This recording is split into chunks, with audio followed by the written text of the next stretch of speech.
Kilala sa Baryo Tabok si Juanito bilang isang dalubhasang antingero at manggagamot. Sa tulong ng kanyang kaalaman sa paggamit ng iba't ibang anting-anting, mutya at agimat, ay nagagawa niyang makapagpagaling ng mga may malubhang karamdaman at maging ng mga nakukulam. Dahil doon ay mataas ang respeto ng mga tao sa kanya sa Baryo Tabok. Dahil din doon, kahit paano ay nabibigyan niya ng komportabling buhay ang kanyang pamilya. Noon ay nakikipaglaban din siya sa mga aswang, kaya maging sa pakikipaglaban ay meron din siyang taglay na husay at kaalaman.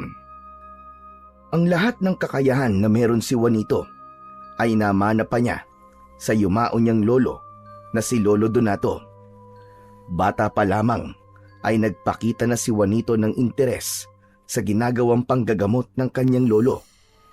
Nakita yon ng lolo niya, kaya ibinahagi nito sa kanya ang kaalaman nito hindi lang sa panggagamot at paggamit ng anting-anting, kundi maging sa pakikipaglaban sa kampon ng kadiliman.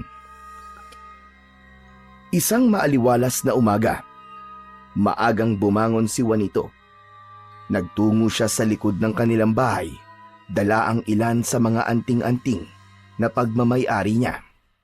Nakasanayan na niya na dasalan ang mga yon sa umaga upang mas maging epektibo at malakas ang kapangyarihan ng mga yon. Unang kinuha ni Juanito ang mutya ng San Benito na siyang pinakapaborito niya sa lahat. Hindi lang niya yon nagagamit sa kanyang panggagamot, kundi proteksyon din niya yon sa masasamang enerhiya at nagagamit din niya yon sa pakikipaglaban sa mga aswang at kung ano-anong masasamang nilalang.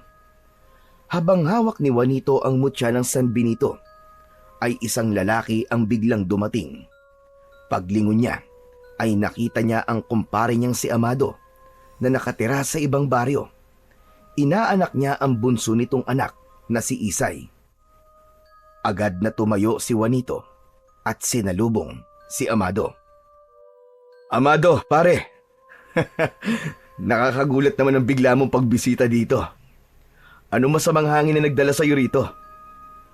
Hindi agad nakasagot si Amado. Nawala ang ngiti ni Juanito nang mapansin niya na tila balisa ang kanyang kumpare. "Teka pare, may problema ka ba? Bakit hindi mo yata kasama si Isay ngayon? Malapit na ang kaarawan niya, hindi ba? Para sana maibigay ko sa kanyang regalo ko." "Hindi ko kayang isama si Isay, pare. Halos hindi kasi siya makabangon sa higaan eh." "Ano, paring Amado? Bakit? Ano nangyari kay Isay?" "Pare, sa maniwala ka't sa hindi, kinukulam siya. Akala ko simpleng lagnat lang kaya pinagamot ko sa isang albularyo doon sa baryo namin. Pero sabi nung albularyo hindi niya kayang pagalingin si Isay kasi kinukulam nga daw." Anak ng weteng Sino namang walang awang mangkukulam ang gagawa nun sa isang bata? Napakawalang puso naman yata nun.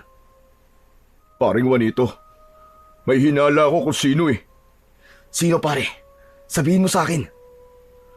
"Isang taon na nakakalipas, pare. May isang pamilya akong pinaalis sa lupa ko. Bigla na lang kasi sila nagtayo ng bahay sa lupa ko na yon.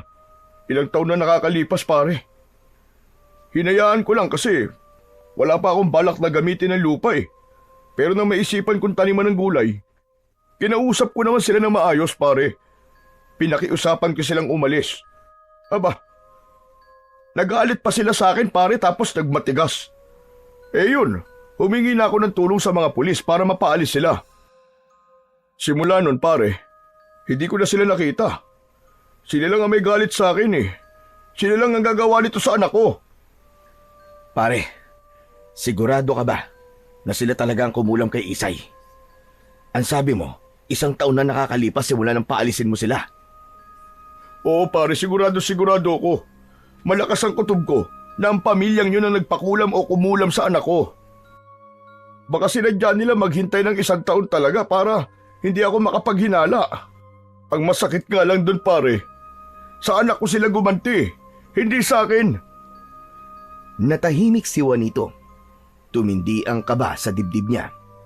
Kung totoo ang hinala ng kumpare niyang si Amado, hindi lang ito simpleng alitan sa lupa. Isa yung matinding paghihiganti at buhay ng isang inosenteng bata ang nasa panganib. Nagtagpo ang mata ng dalawa at nakita ni Juanito ang matinding pag-aalala sa mukha ni Amado. Bukod doon, ay nakita niya rin kay Amado ang takot at desperasyon ng isang ama na handang gawin ng lahat para sa kanyang anak. Kaya ka ba nandito pare? Ay para humingi ng tulong sa akin? Oo pare, ikaw lang ang kilala ko makakatulong kay Isay eh. Wala nang ibang natitirang paraan kundi ang gamutin mo siya. Gamutin mo ang inaanak mo pare, kaya nagmamakaawa naman ako sa'yo. Iligtas mo ang anak ko. Hirap na siya pare. Halos hindi na siya nakakakain at hindi na makatulog.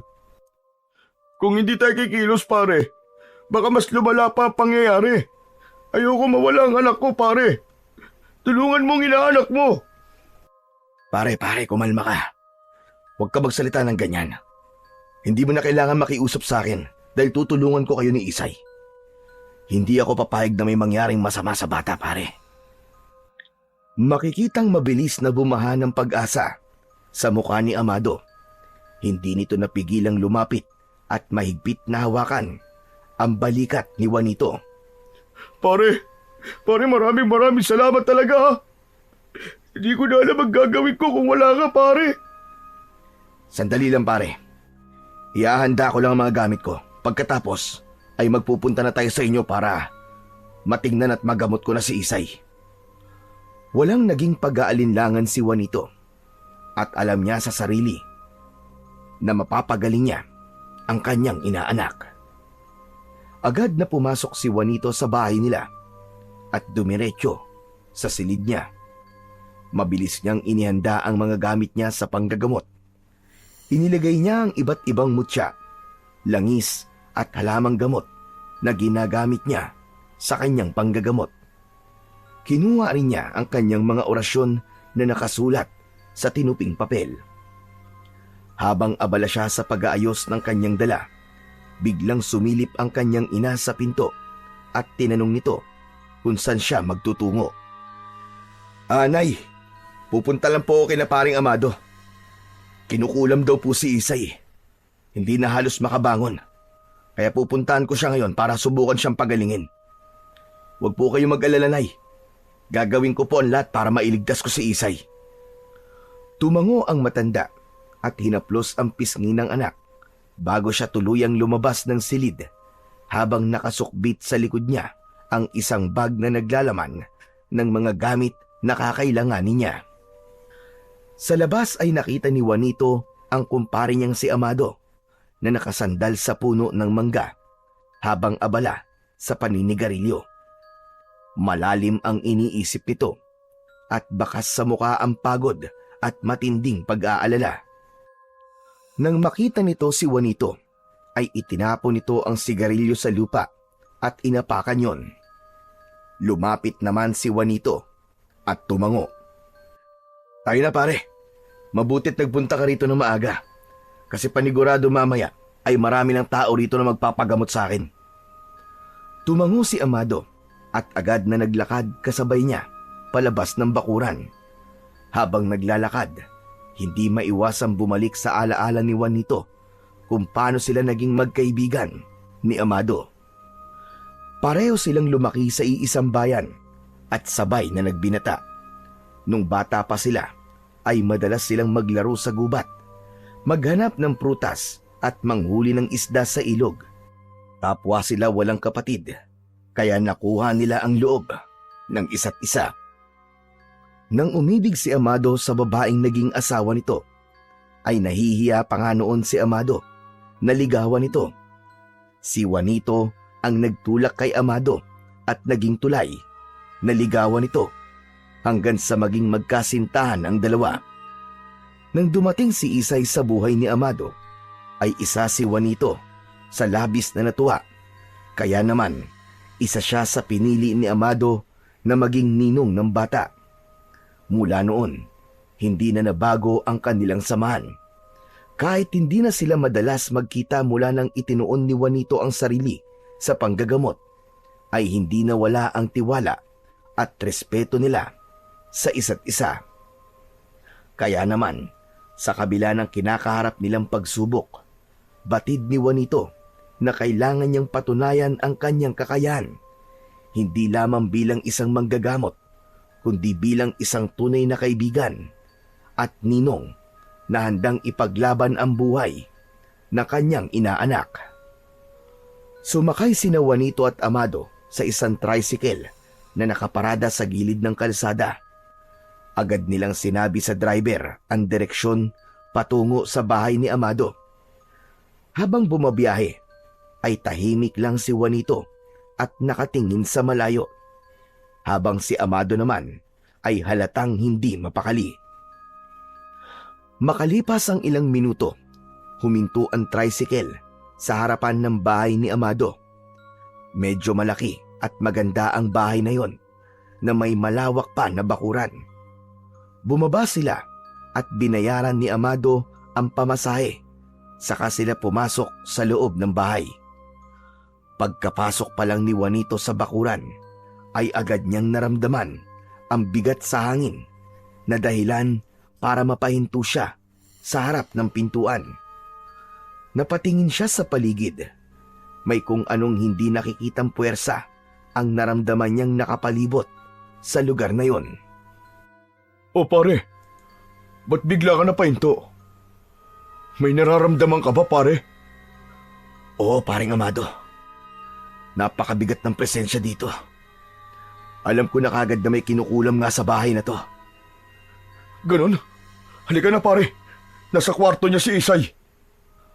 Pumasok sila sa loob ng bahay at dumiretso sa isang silid sa dulo ng pasilyo. Pagbukas ng pinto, ay nakita ni Juanito si Isay na nakahiga sa kama. Natutulog ang bata. Payat yon at halos wala ng kulay ang labi. Sa tabi ng bata ay nakaupo ang asawa ni Amado na si Rosalinda. Umiiyak ito habang hawak ang kamay ng anak. Nang makita nito si Juanito ay lalo itong napagulgol. Lumapit si Rosalinda kay Juanito at halos dumud dito sa harapan niya. Nakiusap ito na tulungan niya ang mga ito dahil hindi na nito alam ang gagawin. Huwag kang mag-alala, Mare. Gagawin ko ang lahat ng aking makakaya para mapagaling lang ang inaanak ko. Lumapit si Juanito sa kama at matiim na tinignan si Isay. May namumuong pawis sa noo nito at ang paghinga nito ay mabagal at mahina. Hinawakan ni Juanito ang noo ng bata at mas naramdaman niya ang mabigat na enerhiyang nakabalot dito. Habang nakatitig si Juanito kay Isay, ay biglang gumalaw ang bata. Marahang bumukas ang mga mata nito at kahit may pangihina sa muka, ay ngumiti ito nang makita siya. Ninong! Ninong! May dala ka po bang regalo para sa akin? Malapit na po ang birthday ko, Ninong. Siyempre naman, Isay. Hindi ko pwedeng kalimutan ang birthday mo. May nabili na akong regalo para sa'yo. Talaga po? Nasaan na po, Ninong? Kapag gumaling ka na, Isay, saka mo makukuha ang regalo mo. Kaya kailangan magpalakas ka kagad, Isay. Ninong? Ninong? Gagaling pa po ba ako? Mahigpit na hinawakan ni Juanito ang kamay ng bata. Oo naman, Isay. Ako ang bahala sa'yo. Ano bang nararamdaman mo? Masakit po ang tiyan ko, Ninong. Pati po ang ulo ko. Saka po, ang buong katawan ko, Ninong. Masakit din. May malalaking sugat din si Isay sa likod. Hindi ko alam kung saan galing ang mga yun, Juanito. Napakunot ng noo si Juanito. Iba ang pakiramdam niya tungkol sa sugat na sinabi ng kumpare niyang si Amado. Isay, pwede bang makita ang likod mo? Marahang tumango ang bata at saka ito bumangon. Tumalikod dito kay Juanito at sa kanya maingat na itinaas ang damit ng bata. Napasinghap si Juanito nang makita ang likod ni Isay.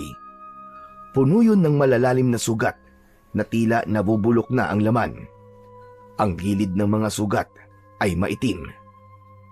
Tumiim ang bagang ni Juanito at napagtanto niya na kung sino man ang gumawa nun sa bata ay talagang napakalaki ng galit.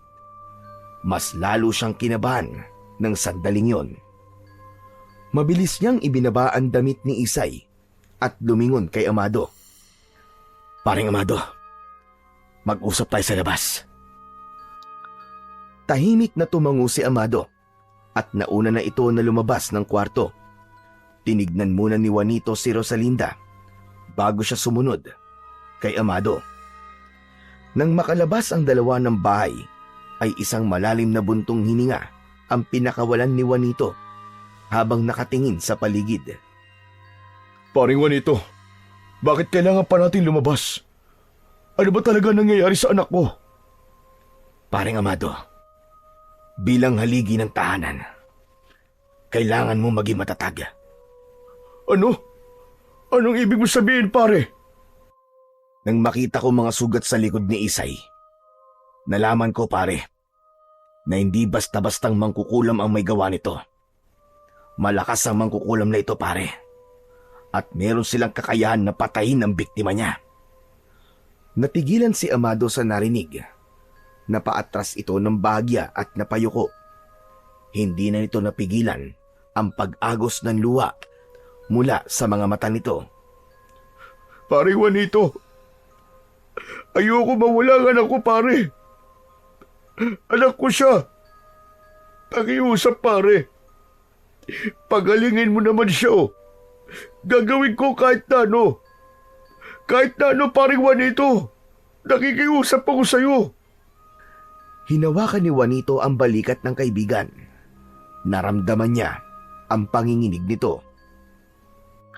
Pero magandang bagay, pare, na ipinaalam mo kaagad sa akin na nangyayari kay Isay. Dahil doon, maaari pa nating maagapan ang lahat. Alam ko nakakatakot ang mga sasabihin ko, pare. Pero gusto ko lang maging matapat sa'yo. Gusto kong malaman mo kung ano talaga nangyayari.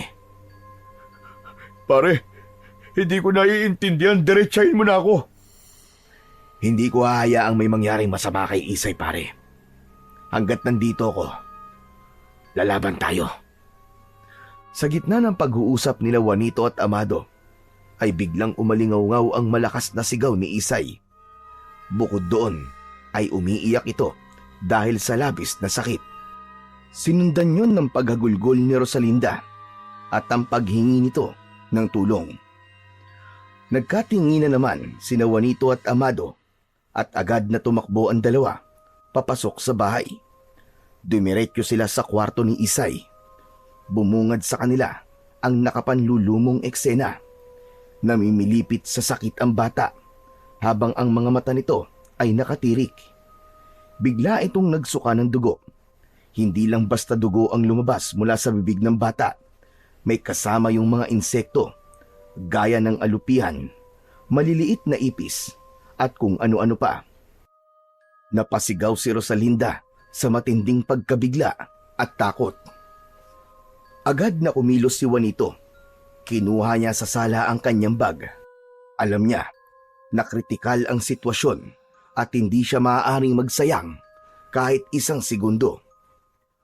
Bumalik siya sa kwarto ni Isay na dala ang kanyang bag. Lumabas muna kayo. Ako nang bahala kay Isay. Umiling si Rosalinda at hindi matanggap ang sinabi ni Juanito. Nagmatigas ito at anito ay gusto nito na naroon ito habang ginagamot niya si Isay. Lumapit si Amado sa asawa at hinawakan ito sa magkabilaang balikat. Rosalinda, magtiwala tayo kay Juanito. Sundin na lang natin kung anong sinasabi niya. Patuloy na umiling si Rosalinda Ngunit sa huli ay lumabas na rin ito ng kwarto kasama si Amado.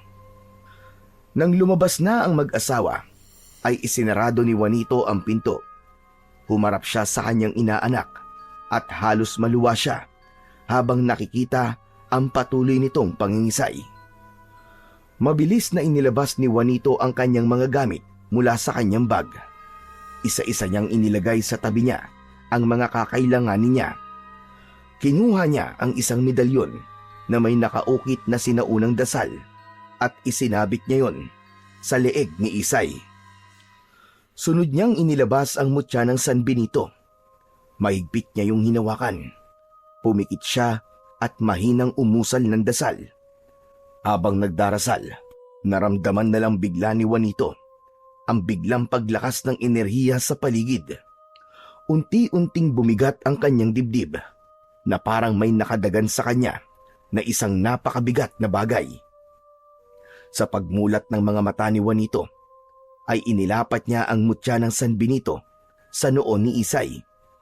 Kasunod noon ay para siyang hinihigop patungo sa isang madilim at malamig na espasyo. Biglang nanigas ang katawan ng bata. Umunat ang mga paa at kamay nito habang nakatirik ang mga mata. Alam ni Juanito na sa sandaling yun ay nagawa na niyang ikonekta ang sarili niya sa mangkukulam na kumukulam sa inaanak niya.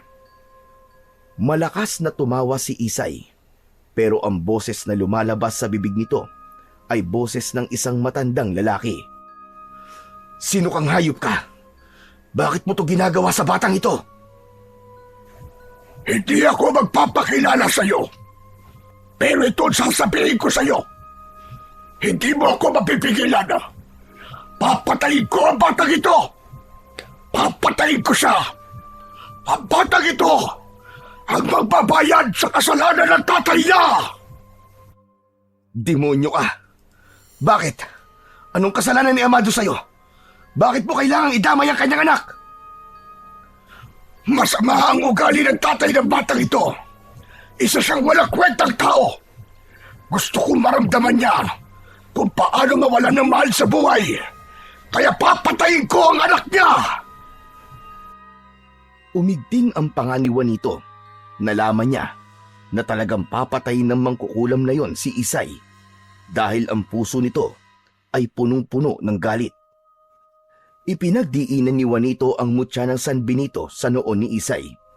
Napasigaw si Isay, pero alam niya na hindi ang bata ang nasasaktan, kundi ang mismong mangkukulam.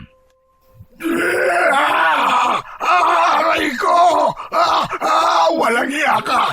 Itigil mo yan! Masakit!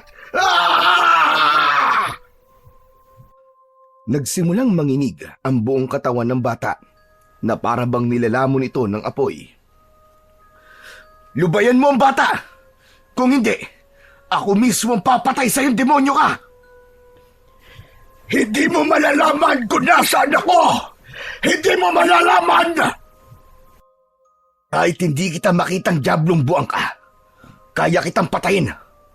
Huwag mo akong subukan. Mas marami akong kayang gawin kesa sa'yo. Buong puwersang idiniin pa ni Juanito ang mutya ng San Benito sa noo ni Isay.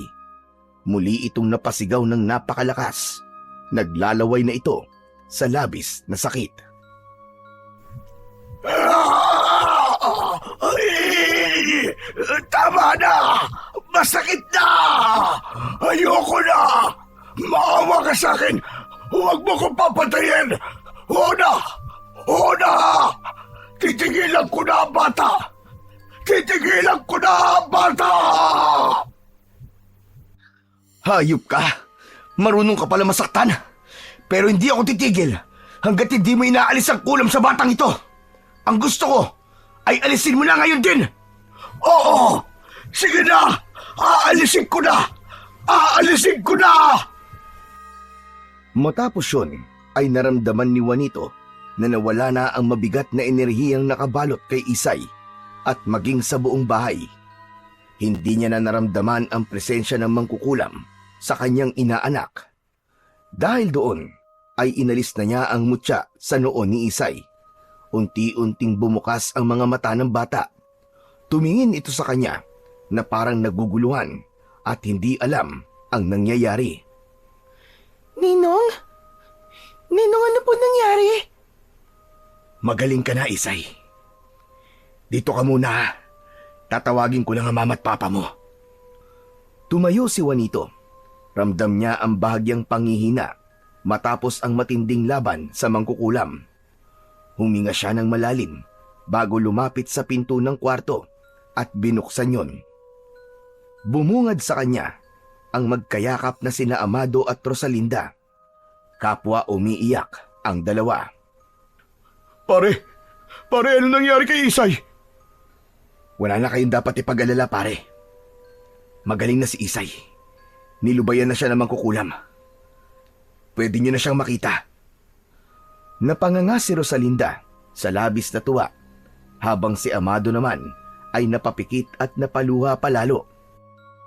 Hindi makapaniwala ang mag-asawa sa magandang balita na yon ni Juanito. Pumasok ang dalawa sa kwarto at nakita ng mga ito si Isay na nakaupo sa kama at naguguluhan pa rin. Ngunit tila nagdahilan lang ang bata dahil alam ni Juanito na wala na itong nararamdaman na kahit na anong sakit maliban sa mga sugat nito sa leeg na alam niyang gagaling din ng kusa pagkalipas lamang ng ilang araw. Agad na niyakap ng mag-asawa si Isay. Habang pinanonood ni Juanito ang tagpong yon, ay nakaramdam siya ng matinding saya sa kanyang puso. Alam niyang nagawa niya ang tama. Nailigtas niya ang kanyang inaanak mula sa isang mangkukulam na handa na sana itong patayin. Nanatili pa si Juanito sa bahay ni Amado ng ilang oras. Pagsapit ng hapon ay nagluto ng turon si Rosalinda para meron silang merienda. Habang binabantayan naman ni Rosalinda si Isay sa kwarto, ay nasa kusina naman sina Juanito at Amado. Kumakain sila ng nilutong turon ni Rosalinda na sinasabayan nila ng malamig na soft drinks. Paring Juanito, salamat ulit ha. Kung hindi dahil sa'yo pare, baka wala na akong anak ngayon. Wala yung pare, wag mong isipin yun. Tsaka, hindi rin naman ako papayag na may mangyaring masama sa inaanak ko, pare. Hindi talaga ako nagkamali ng pagpili sa'yo bilang ninong ni Isay, pare. Pero hanggang ngayon nag-iisip pa rin ako. Pare, sa tingin mo, tama ba ang hinala ko na yung pamilya na pinaalis ko noon sa lupa namin ang may kagagawa nito kay Isay? Mukhang tama ka, paring Amado. Sinabi naman kukulam, nagalit siya sa'yo. Pero wala ka nang dapat ipag-alala pa. Habang suot ni Isay yung medalyon na binigay ko, ay meron siyang proteksyon laban sa kulam. Tumango-tango si Amado. Dama ni Juanito na magaan na ang pakiramdam ng kanyang kumpare. Maya-maya ay naglabas ito ng wallet at mula roon ay humugot ito ng ilang lilibuhing pera. Iniabot nito yon kay Juanito. O pare, pagdamutan mo na ito. Bayad ko to sa'yo sa pagliligtas mo sa buhay ni Isay. Bahagyang natawa si Juanito at umiiling na itinulak pabalik ang pera. Pambihira ka naman, pare, oo. Hindi ako naniningil. Hindi naman iba ang pamilya mo sa akin eh. Para namang hindi tayo magkaibigan, Amado. Juanito, tanggapin mo na oh. Alam kong hindi ka nagtatrabaho para sa pera. Pero gusto kong suklian kahit papano ang ginawa mo. Kung tutuusin nga kulang pa ito, pare. Hindi na, pare. Bahala ng Diyos ang bumawi sa akin. Napabuntong hininga si Amado bago ibinalik ang pera sa kanyang wallet. Sige na nga. Mukhang hindi naman kita mapipilit, pare. Pero salamat talaga ha. Hindi ko makakalimutan to, pare. Habang buhay kong tatanawin na utang na loob ang ginawa mo para iligtas ang buhay ng anak ko. Gaya nga na sinabi ko, paring Amado, hindi ko pwedeng pabayaan si Isay dahil inaanak ko siya.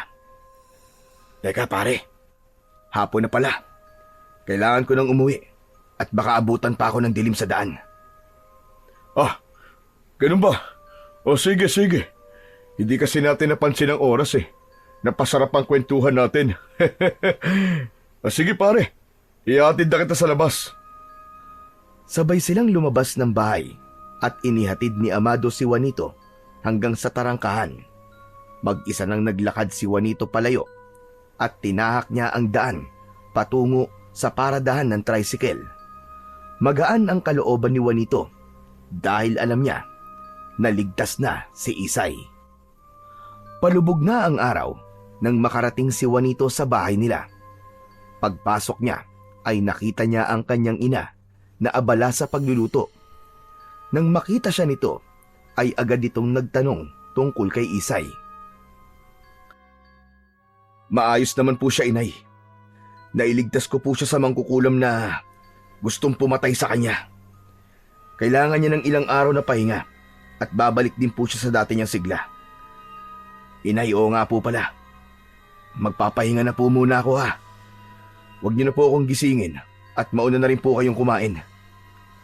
Naglakad na si Juanito papunta sa kanyang kwarto. Hinubad niya ang sapatos at humiga sa papag. Napangiti siya habang nakatingin sa kisame. Hindi nagtagal ay napapikit na siya at hinayaan niya ang sarili na makatulog at makapagpahinga. Kinabukasan ng umaga ay nagising si Juanito sa malalakas na katok sa kanyang pinto. Kahit inaantok pa, ay napilitan siyang bumangon.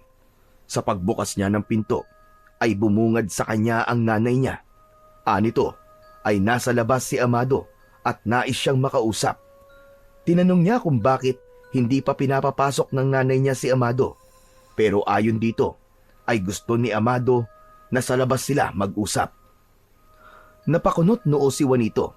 Hindi niya inaasahan ang pagbisita ng kanyang kaibigan ng ganun kaaga. Lumabas siya ng bahay at nakita niya si Amado na nasa labas. Matiim ang tingin nito sa kanya at nakatikom ang mga kamao. Nang makalapit si Juanito sa kaibigan, ay labi siyang nabigla nang malakas siya nitong sinuntok sa panga. Napaatras siya at muntik pang matumba. Ramdam niya ang sakit ng suntok ni Amado, pero mas nangibabaw sa kanya ang pagtataka. Teka, Amado! Bakit mo ako sinuntok? Anong ginawa mo kay Isay, pare? Teka, anong ibig mo sabihin? Patay na si Isay! Patay na si Isay, pare! Hindi na siya nagising kanina. Puro na sugat ang katawan ng anak ko. Ikaw ang huling gumamot sa kanya. Ikaw ang may kasalanan noon, Juanito! Biglang hinablot ni Amado ang kwelo niya at halos magdikit ang kanilang mga muka. Ikaw ang pumatay sa anak ko. Simula ngayon, tinatapos ko na ang pagiging magkaibigan natin. Malakas siyang tinulak ni Amado. Hindi na ito lumingon pa nang maglakad ito palayo. Naubos ang lakas ni Juanito. Nanatili siyang nakatayo roon habang nakatulala at hindi makapaniwala sa masamang balita na sinabi sa kanya ni Amado. Kinagabihan ay bumalik si Juanito sa bahay ni na Amado. Nang nasa harapan na siya ng bahay, ay nakita niya na may mangilang-ngilang tao na sa labas, kaya nag-atubili siyang pumasok. Alam niyang hindi magiging madali ang pagharap niya kay Amado, pero kailangan niyang makita si Isay. Hanggang hindi niya kasi nakikita na totoong wala na ang kanyang inaanak, ay parang ayaw niyang maniwala. Sa huli, ay pinili pa rin ni Juanito ang pumasok sa bahay ni na Amado. Naramdaman niya ang mabigat na tingin ng mga taong naroon. Meron pang ilan na nagbubulungan. Nanlamig si Juanito nang makita niya sa unahan ang isang puting kabaong. Sa ibabaw ay naroon ang litrato ni Isay. Habang naglalakad patungo sa kabaong, ay biglang humarang sa unahan niya si Amado. Nagsusumigaw ang puot sa paraan ng titig nito sa kanya. Paring Amado, nandito ako para makiramay. Hindi siya sinagot ni Amado. Hinablot siya nito sa braso at hinila palabas ng bahay. Napatingin ang mga tao at nagulat sa pangyayari. Pagkarating nila sa labas, ay binitiwan siya ni Amado sabay tulak. Ang kapal rin talaga ng mukha mo magpakita pa rito no? Wala kang karapatang makiramay. Ikaw ang pumatay sa anak ko. Alam mong hindi totoo yan, pare. Ang ginawa ko lang ay ginamot ko si Isay. Kung ginamot mo siya, dapat ay buhay siya ngayon. At pwede ba, wag mo na akong tawagin pare. Wala akong kaibigang mamamatay tao. Hindi ko pinatay si Isay, Amado. Kahit ako'y nagtataka kung ano nangyari sa kanya. Hayaan mo kong alamin kung bakit namatay si Isay. Wala na akong balak na alamin pa ang dahilan ng pagkamatay ng anak ko. Dahil hindi naman nun mababalik ang buhay niya. Basta ang alam ko, ikaw ang pumatay sa kanya. Kaya umalis ka na at huwag ka nang babalik dito kahit kailan. Napansin ni Juanito na marami na ang mga matang nakatingin sa kanila. Alam niya na kung ipipilit niyang manatili roon, ay baka magkagulo pa sila ni Amado. Ayaw naman niya yung mangyari sa lamay ng kanyang inaanak. Kaya kahit nais niyang magpaliwanag pa kay Amado, ay mas pinili na lang niya na umalis. Habang naglalakad, ay iniisip ni Juanito ang nangyari kay Isay. Sigurado siya na wala siyang ginawang mali nang gamutin niya ang bata. Alam niya rin na itinigil na ng mangkukulam ang pagkulam kay Isay, kaya ang pagkamatay nito ay isang napakalaking palaisipan para sa kanya. Mabilis na kumalat ang usap-usapan sa buong baryo at sa mga karatig panlugar tungkol sa pagkamatay ni Isay. Walang ibang sinisisi ang mga tao kundi si Juanito. Ang dating respeto sa kanya bilang isang manggagamot at antingero ay napalitan ng pagdududa at takot. Ngunit para kay Juanito ay wala nang masasakit pa nang mismong sarili niyang ina ay galit sa kanya at naniwalang may kapabayaan siyang nagawa. Dahil doon, unti-unting sumiksik sa isipan ni Juanito na baka nga kasalanan niya ang lahat. Paulit-ulit niyang inilala ang ginawa niya kay Isay. Pilit niyang hinanap ang posibleng pagkakamali na nagawa niya. Nawalan na rin si Juanito ng gana sa panggagamot dahil natakot siya na baka maulit ang nangyari kay Isay. Hindi niya kayang ipagpatuloy ang sinumpaan tungkulin kung may bahid pa siya ng pagdududa sa kanyang sarili. Isang gabi, habang tahimik ang buong baryo, ay abala si Juanito sa pag-iempake ng kanyang mga gamit. Maingat niyang isinilid sa lumang bag ang konting damit at ang natitira niyang pera. Sa dami ng mutya at anting-anting na meron siya, ay tanging ang mutya lamang ng San Benito ang naisipan niyang isama sa kanyang pag-alis. Matapos mag-empake, ay lumabas na si Juanito ng bahay nila. Sandali siyang huminto upang pagmasdan ang kapaligiran. Dati ay yun ang lugar na pinapangarap niyang paglingkuran habang buhay. Pero pakiramdam niya ng mga sandaling yun ay hindi na siya kailangan doon dahil mas marami na ang takot na magpagamot sa kanya. Sa huling pagkakataon ay sinilyapan ni Juanito ang kanilang bahay bago siya tuluyang naglakad palayo. Tahimik siyang naglakad palabas ng baryo at nang makarating siya sa highway ay sumakay siya ng unang bus na dumaan. Makalipas ang ilang oras, huminto ang bus sa isang pantalan. Bumaba si Juanito ng bus at hindi na siya nagdalawang isip na sumakay sa isang barkong patungo sa lugar na hindi niya alam. Sa loob ng barko, umupo siya malapit sa bintana at pinagmamasdan ang madilim na dagat sa ilalim ng buwan. Sa isip niya ay hindi siya sigurado kung ang paglayo ba niya ay paraan niya para makapagsimula ulit o baka isa lamang yung pagtakas mula sa anino ng kanyang pagkakamali. Napunta si Juanito sa liblib na baryo ng Masingsing. Dahil walang kakilala sa lugar na yon, ay nagpagala-gala na lang siya roon. Natutulog siya sa kung saan siya abuti ng gabi o ng antok. Ngunit para sa kanya, mas mabuti na ang sitwasyon niya sa Baryo Masingsing dahil walang nakakakilala sa kanya. Walang nakaalam ng kanyang kasalanan at walang nanghuhusga sa kanya. Alak ang naging sandigan ni Juanito sa tuwing inuusig siya ng kanyang konsensya dahil sa pagkamatay ni Isay. Kaya halos araw-araw siyang lasing at ang tingin ng mga tao sa kanya sa lugar na yon ay isang pulubi. Isang umaga, habang nakaupo si Juanito sa harapan ng isang tindahan at umiinom, ay dumating ang isang grupo ng kalalakihan. Ang grupo na yon ay kinatatakutan sa Baryo Masingsing. Basagulero kasi ang mga yon at tila walang ibang alam gawin kundi ang manggulo. Sa unahan ng grupo ay naroon ang isang matangkad na lalaki na may makapal na bigote. Ang lalaking yun ay si Pakito na isang dating pulis na naalis sa serbisyo dahil sa isang anomalya. Pagdating ni Pakito sa tindahan ay umasim ang mukha nito sabay singhot sa hangin. Ang baho naman dito.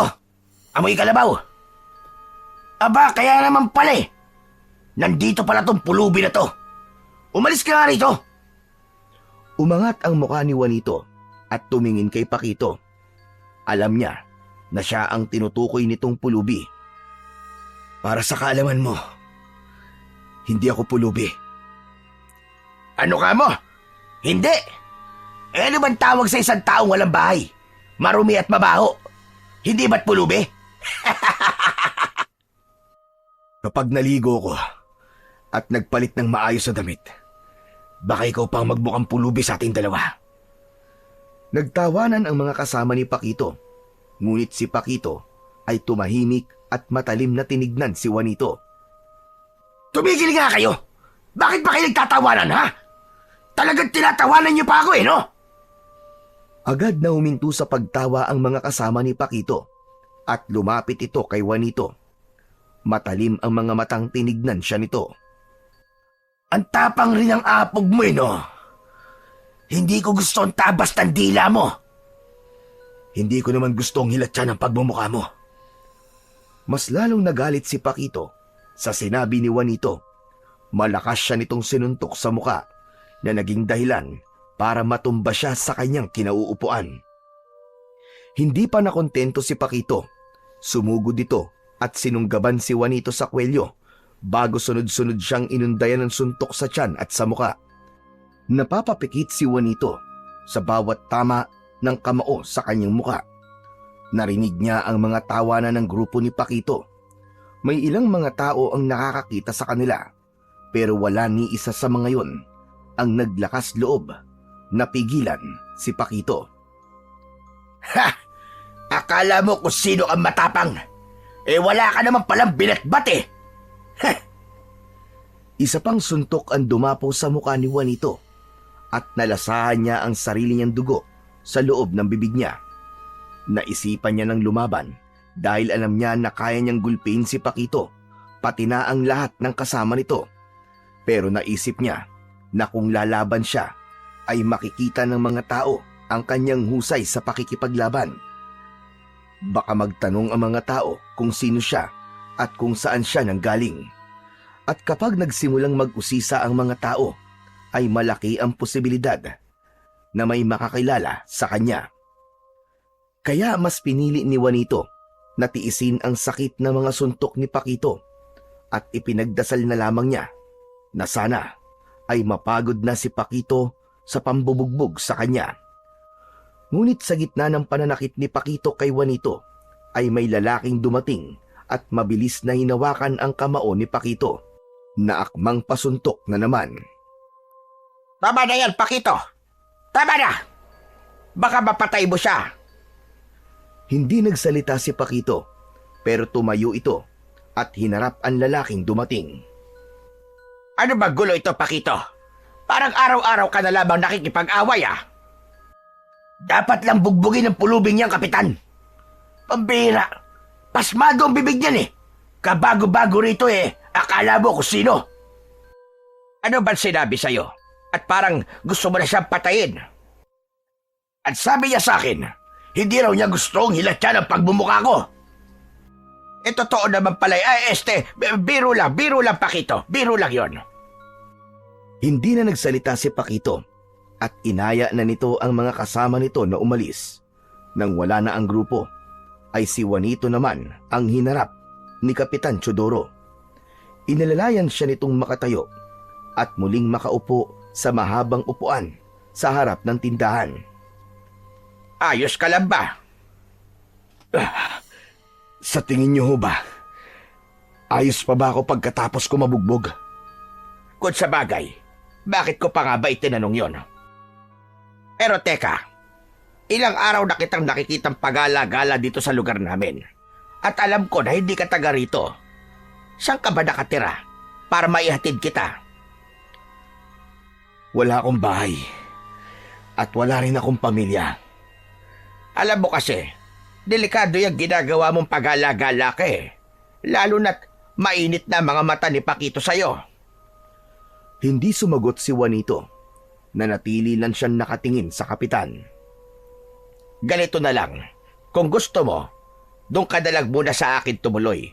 Wala naman akong kasama sa bahay eh. Nasa Maynila kasi ang pamilya ko at doon sila naninirahan. Mukha ka naman mapagkakatiwalaan eh. Sandaling nag-isip si Juanito. Hindi niya gustong makitira sa iba, pero alam niyang mas mahirap kung wala siyang matutuluyan. Kung mananatili siyang palaboy, ay mas magkakaroon sina Pakito ng dahilan para saktan siya at bugbugin.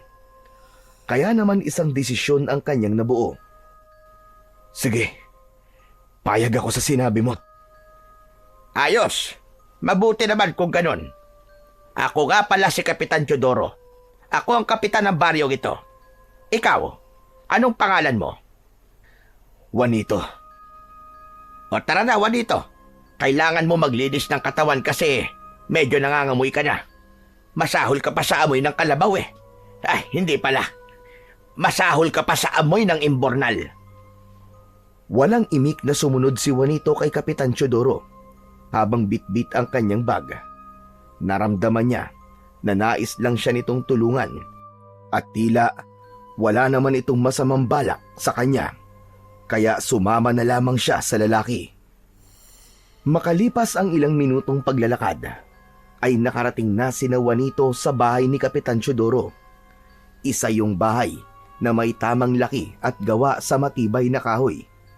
Meron yung malalaking bintana at ang bahay at bakuran ay napaliligiran ng bakod na gawa sa kawayan. Binuksan ni Kapitan Teodoro ang pinto. O, dali na! Pasok ka, Juanito! Pasok! Huwag kang mahiya! Dahan-dahang pumasok si Juanito. Malinis at presko ang loob ng bahay. Sa dingding ay may mga nakasabit na lumang larawan ng pamilya ni Kapitan Teodoro. Juanito, doon nga pala ang banyohan eh. Maligo ka na muna. Halos 1 linggo na kitang nakikitang pagala-gala kaya malamang hindi ka pa nakakaligo. Ikukuha na rin kita ng malinis na damit. Maraming salamat po, Kap. Nagtungo si Juanito sa banyo. Sa loob ay may drum ng tubig, timba at isang tabo. Hinubad niya ang lahat ng kanyang damit at nag-umpisang maligo. Nang dumampi ang malamig na tubig sa kanyang balat, ay napapikit siya. Simula kasi nang makarating siya sa baryo Masingsing, ay yun ang unang beses na nakaligo siya ng maayos. Habang naliligo, ay nakarinig si Juanito ng marahang katok sa pinto. Juanito! Narito nga pala ang tuwalya at saka malinis sa damit. Ilalagay ko rito sa upuan malapit sa pinto ng banyo. Sige ho, Kap. Maraming salamat ho. Nang matapos na sa paliligo si Juanito, ay kinuha niya ang tuwalya at damit. Makalipas ang ilang minuto, ay lumabas siya ng banyo na suot ang isang puting t-shirt at itim na shorts. Pagkakita sa kanya ni Kapitan Teodoro, ay tumawa ito ng mahina. Ayan! Mukha ka ng tao uli! Pero teka, maiba ko. Malala ang mga sugat mo dahil sa suntok ni Pakito. Halika, halika. sumama ka sa akin. May pupuntahan tayo. Saan ho tayo pupunta, Kap? Basta, sumama ka na lang. Huwag kang mag-alala kasi wala akong gagawing masama sa'yo. Hindi na nagtanong pa si Juanito. Wala rin naman siyang ibang pupuntahan. Kaya naman, sumunod na lang siya kay Kapitan Teodoro, palabas ng bahay. Huminto sina Juanito at Kapitan Teodoro sa harap ng isang maliit na kubo na halos nasa dulo na ng baryo. Kinatok ng kapitan ang pinto ng kubo. Apo Julio! Apo Julio, nandyan ho ba kayo? Ilang sandali ay bumukas ang pinto at lumabas ang isang matandang lalaki. Payat ito at bahagyang nakukuba na ang likod. Mahaba ang puti nitong buhok na nakapusod sa likod. Aba, ikaw pala yan, Kapitan Teodoro. Ano sadya mo? Apo Julio, ito pala si Juanito. Bagong kasama ko sa bahay. Napagtripan kasi ito nila Pakito kaya bugbog sarado ang muka. Naisip ko na dadalhin siya rito para magamot nyo. Ay nako, sakit talaga sa ulo yan si Pakito dito sa Masingsing. Sinabi nyo pa. O Juanito, yan si Apong Julio. Siya ang pinakamagaling at nag-iisang albularyo rito sa baryo Masingsing. Kaya naman pala pinakamagaling kasi nag-iisa lang. May sinasabi ka ba, Juanito? Baka gusto mong sundan ko ang pambubugbog sa ni Pakito? Hindi, Apo Julio. Nagbibiro lamang siya. Masyado mapagbiro ito eh. Bahagyang naningkit ang mga mata ng matanda bago sila nito pinapasok sa kubo nito. Sa pagpasok nila ay agad na naamoy ni Juanito ang insenso at mga pinatuyong halamang gamot. May mga botelya ng langis sa isang istante. Umupo sila sa isang bangkong kawayan habang inihahanda naman ni Apong Julio ang mga gamit nito. Hindi nagtagal ay nilinis na ng albularyo ang mga sugat ni Juanito gamit ang pinaghalong langis at dinikdik na dahon. Nang dumampi ang gamot sa mga sugat at pasa ni Juanito, ay nakaramdam siya ng hapdi. Habang ginagamot siya, ay napatingin siya sa paligid at biglang bumalik sa kanyang alaala ang iniwan niyang buhay sa baryo nila. Dahil gaya ni Apong Julio, ay isa rin siyang manggagamot sa lugar nila. Nang matapos ng linisin at gamutin ni Apong Julio ang mga sugat at pasa ni Juanito, ay saka lang ito muling nagsalita. Malamang ay lalagnatin ka mamaya. Pakuluan mo ang dahon ng lagundi at inumin mo ang pinagkuluan para bumaba ang init ng katawan mo. Salamat po, Apong Julio. Talagang pagdating talaga sa ganitong bagay ay maaasahan kayo. Eto po, pang merienda nyo man lang. Inabot ni Kapitan Teodoro ang isang papel na pera kay Apong Julio. Hindi ko kailangan ng bayad. Ang tungkulin ko ay tumulong at hindi magnegosyo. Alam ko naman po yon, Apong Julio. Pero kunin nyo na rin ito. Pandagdag man lang sa pambili nyo ng bigas o ng kung ano. Saglit na tinignan ni Apong Julio ang pera. Saka ito marahang tumango at tinanggap yon. Matapos yon ay tumayo na sina Kapitan Teodoro at Juanito at nagpaalam na sa matanda. Habang naglalakad pabalik sa bahay ni Kapitan Teodoro, ay tahimik lang si Juanito habang iniisip niya na mukhang hindi siya nagkamali na pinagkatiwalaan si Kapitan Teodoro dahil ramdam niya ang sinseridad nitong tulungan siya. Simula noon ay sa bahay na ni Kapitan Teodoro na nirahan si Juanito. Hindi siya sinabihan ng kapitan na tumulong sa mga gawain pero kusa na lang kumilos si Juanito. Tuwing umaga, maaga siyang nagigising para magwalis sa bakuran. Sinisigurado niyang malinis ang harapan ng bahay bago pa man lumabas si Kapitan Teodoro. Bukod doon ay nagluluto rin siya at naglalaba.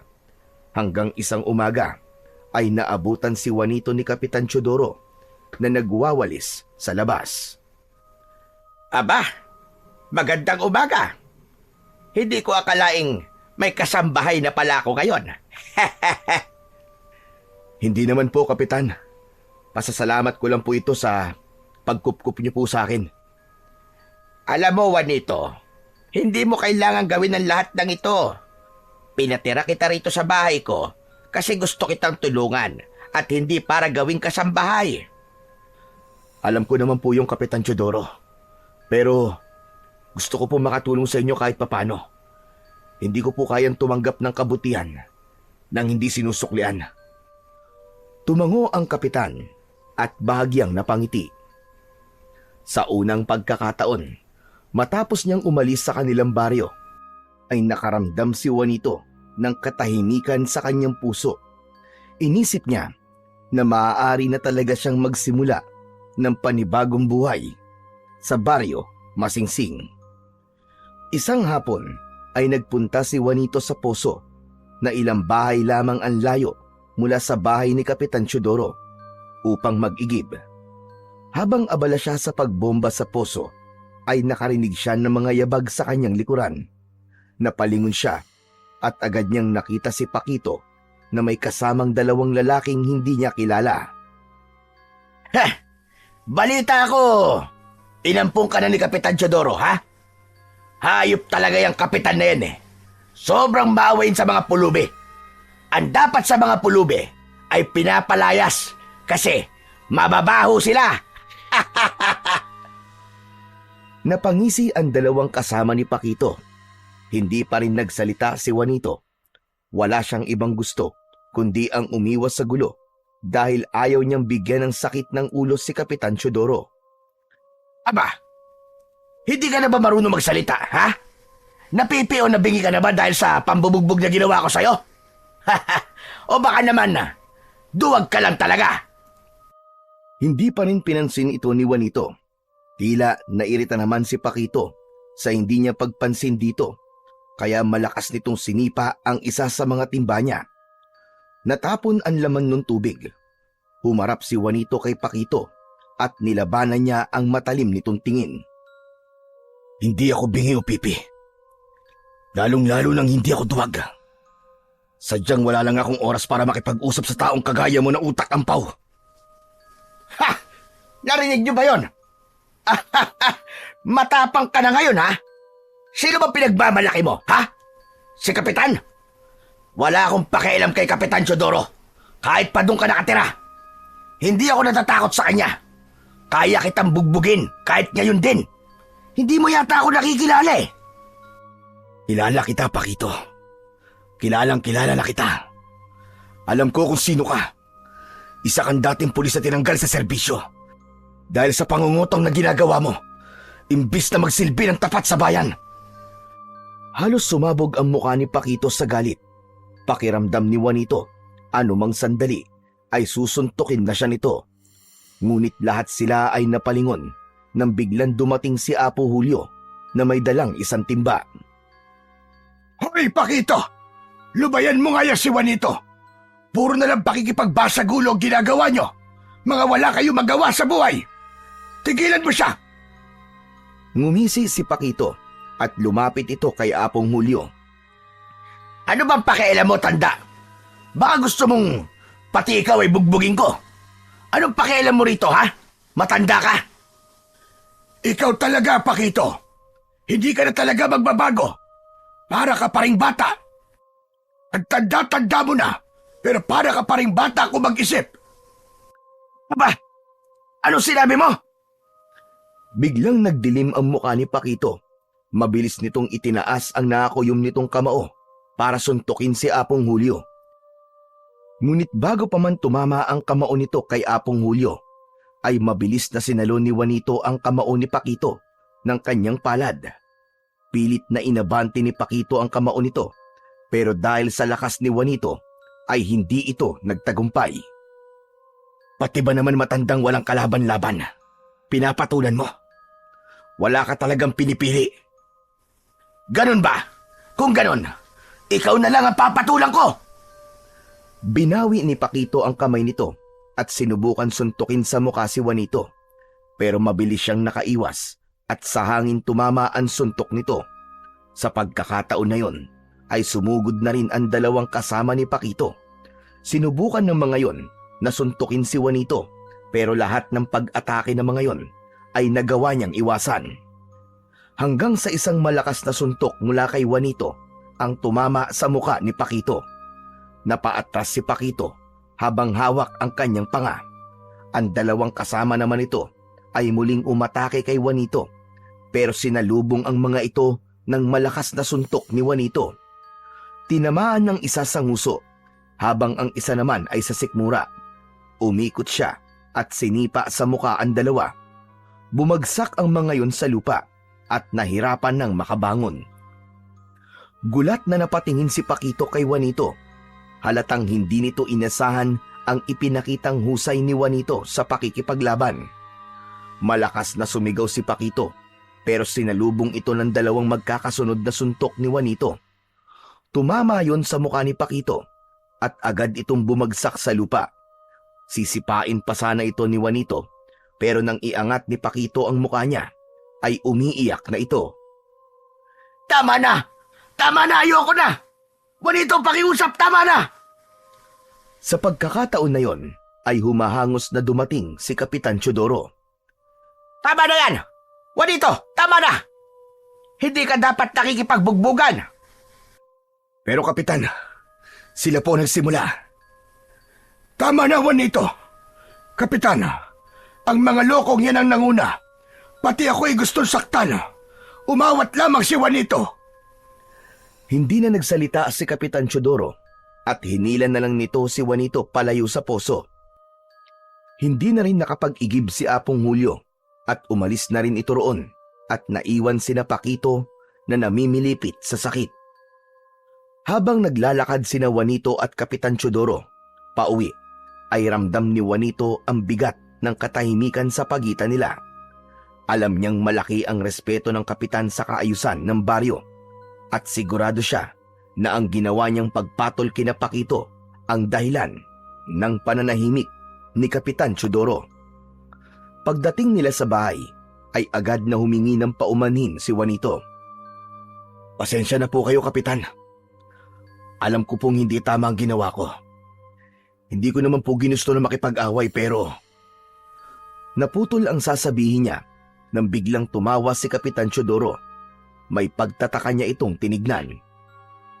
Teka, Kapitan. Bakit po kayo tumatawa?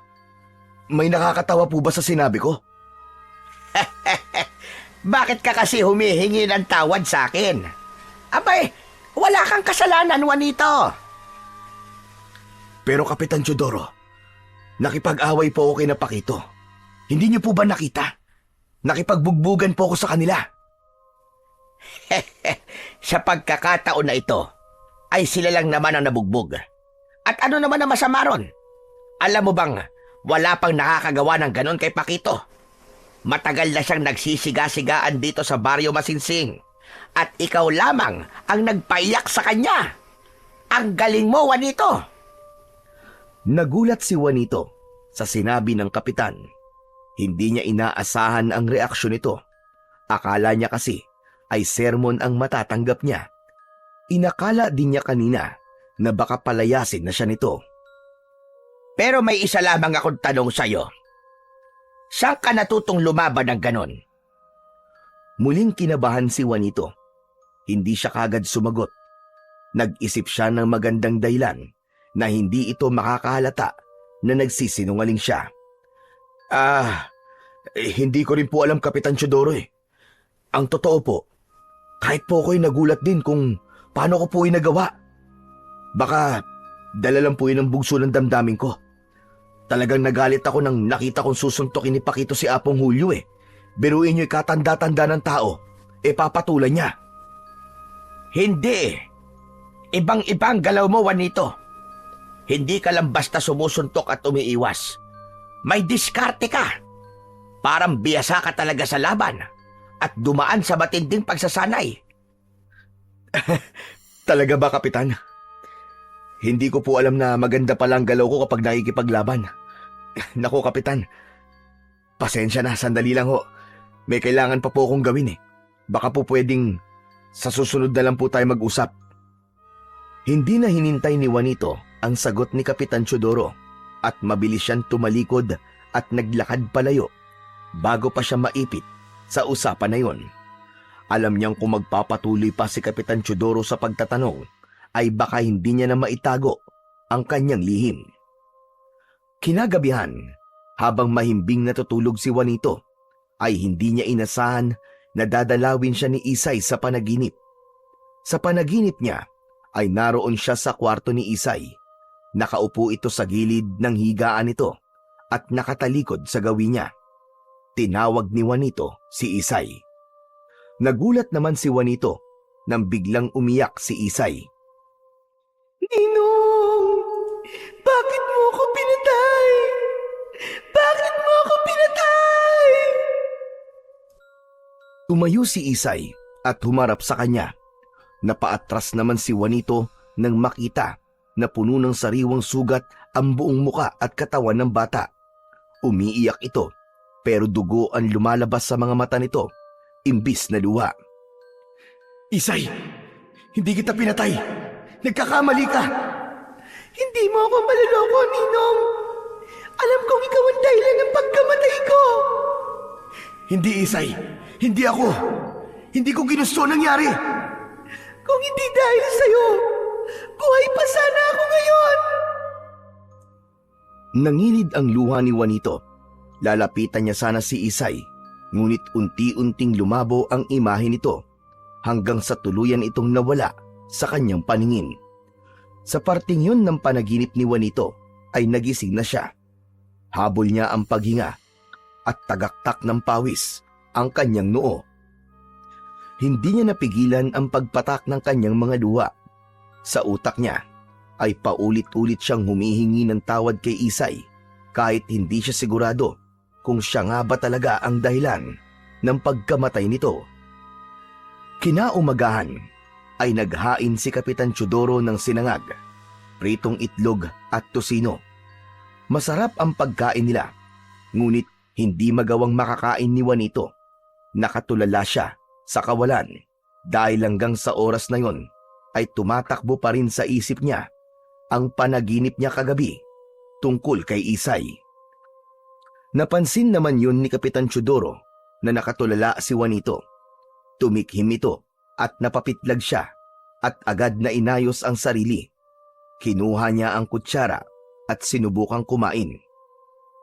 Ang lalim naman yata ng iniisip mo ngayon, Juanito. May problema ka ba?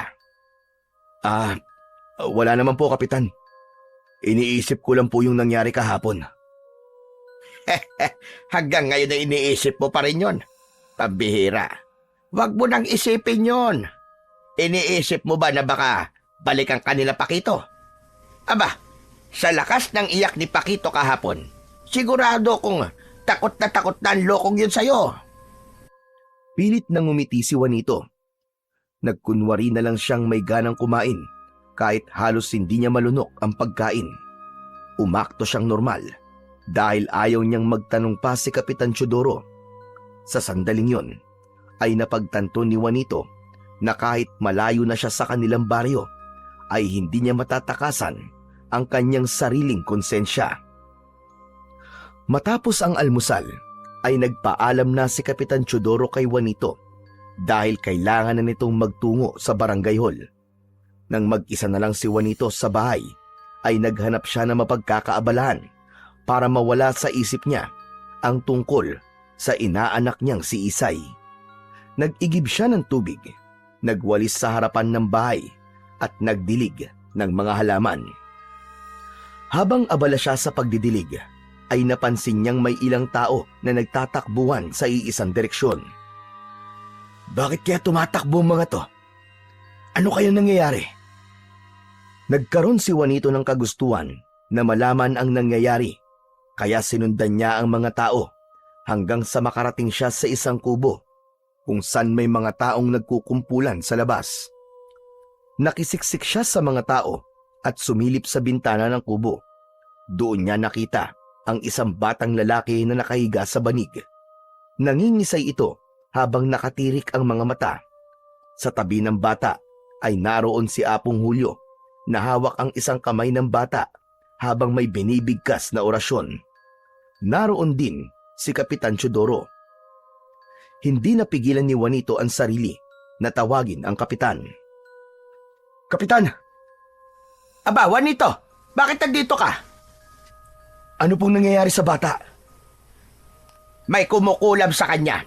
Hindi pa matukoy ni Apong Julio kung sino, pero malakas ang kapangyarihan ng kumukulam. Natigilan si Juanito at bumalik sa kanyang isip ang imahe ni Isay nung nakita niya itong nakikipaglaban sa kulam. Alam niya na may magagawa siya sa nangyayari sa batang lalaki na ginagamot ni Apong Julio. Ngunit natakot siya na mangyari rito ang nangyari noon kay Isay. Muling napatingin si Juanito sa bata. Labis ang awang bumalot sa kanya sa kalagayan nito. Natakot siya na kung wala siyang gagawin ay baka masawirin ito. Hanggang sa isang desisyon ang nabuo sa puso ni Juanito. Mabilis siyang umalis sa labas ng kubo at tumakbo siya pabalik sa bahay ni Kapitan Teodoro. Mabilis niyang binuksan ang kanyang bag at hinagilap niya ang isang bagay na matagal niya nang hindi nagagamit. May kung anong kabang bumalot sa buong pagkatao ni Juanito nang makita na niya ang hinahanap, ang mutya ng San Benito. Nang mahawakan niya yon, ay agad niyang naramdaman ang kapangyarihan na taglay ng mutya. Bumalik si Juanito sa kubo kung saan nagkakagulo ang mga tao. Pagdating niya roon, ay hinawi niya ang mga tao na nagkukumpulan sa harap ng pintuan.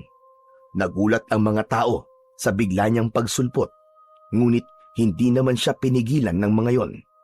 Tuloy-tuloy siyang pumasok sa loob ng kubo.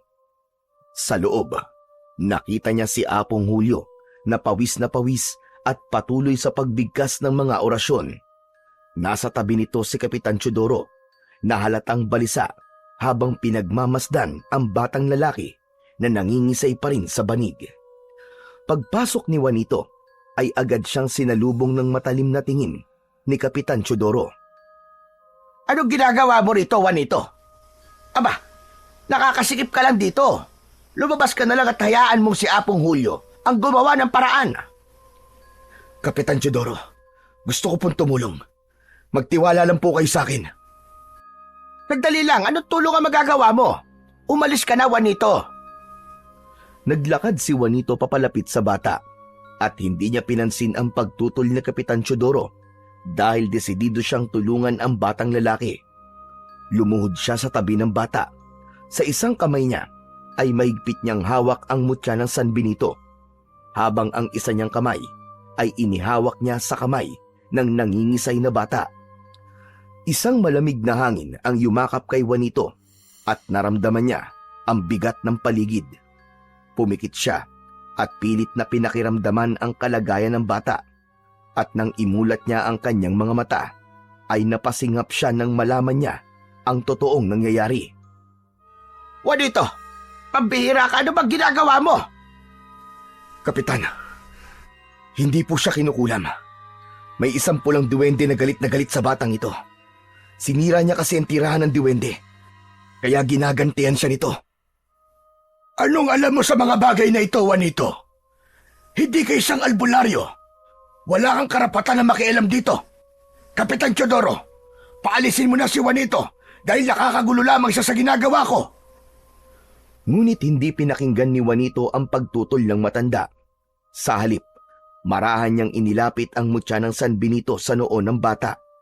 Pumikit siya at nagsimulang umusal ng isang dasal sa wikang Latin. Matapos na madasalan ang bata, ay naramdaman ni Juanito na naging normal na ang paligid at nawala na ang mabigat niyang pakiramdam. Kasunod nun ay nanlaki ang mga mata ng bata at huminto ito sa pangingisay. Isang malalim na paghinga ang pinakawalan nito at nagtataka itong napatingin sa paligid.